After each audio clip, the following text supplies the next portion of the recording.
Siin on käkikeerajate nädala ringvaade. Seletame lahti sel nädala sündmused. Fakte võivad ka teised saated edastada. Sel nädalal elektri hinna tõusuga maksustame veel kord maksumaksjaid.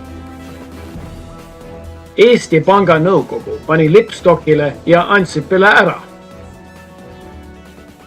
Keskerakonna ja Savisaare rahaülekanded jälle jutus ja käbi ei kuku kännust kaugele. Hakkame pihta. Eesti Energia tõstis elektri hinda, et hakata tasahaaval rahvakulul tagasi maksma 3 miljardit krooni, mis valitsus Eesti Energiast riigikassasse kantis. Siis, kui oli vaja eurotsooni pääsemiseks näidata, et riigi rahaasjad on korras. See oli tore nipp. Elektritarbijad olid sunnitud valitsusele 3 miljardit laenama. Ja nüüd peavad nad kõrgema elektri hinnaga ise laenu tagasi maksma. Eesti võimul olevad käkikeerajad on tublid. Nad oskavad lihtrahvast mitte ainult pügada, vaid kui vaja, neilt koguni mitu nahka võtta. Eesti Panga nõukogu andis kinga panga säravatele tähtedele Rein Minkale ja Märten Rossile. Ilmselt avaldas nõukogu sellega umbusaldust panga presidendile Andres Lipstokile ja tegi raskemaks Ansipil pank oma kontrolli alla võtta. Kuigi Lipstok oli juba nõukogude ajal tubli aparatsik, ei saada aru, mis juhtub Euroopa Panga presidendi kohtumistel, sest seal vene keeles asju ei aeta.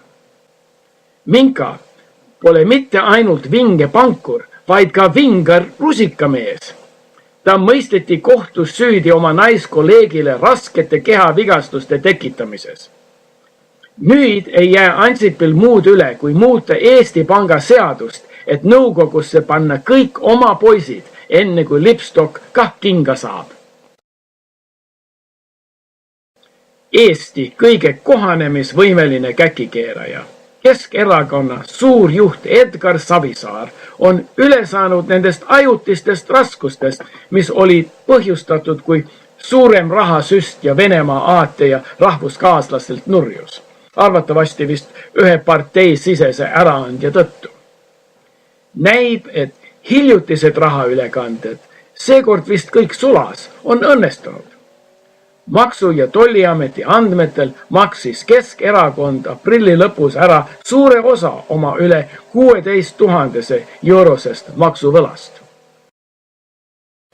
Värske reformikast riigikogulane Kaja Kallas, kes on osava 10 miljoni dollari tehingu virtuoosi Siim Kallase tütar, on Delfis avaldatud kirjutises avalikult ja julgelt teatanud, et põhiseaduse sätteid ei sobi rakendada riigikogulaste sissetulekute piiramiseks. Ta kinnitab, et poliitikute kuulumine riigi ettevõtte nõukogudesse on igati mõistlik ja arvab, et riigikogulased ei tohiks esindada riigi ettevõtte huve riigikogus.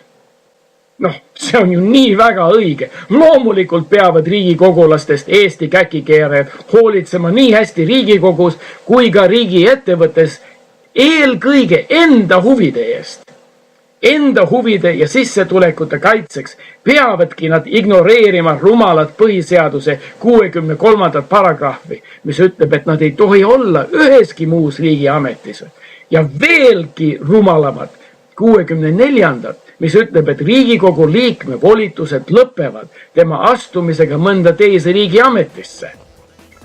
Kaja on oma isalt hästi õppinud. Käbi ilmselt ei kuku kännust kaugele.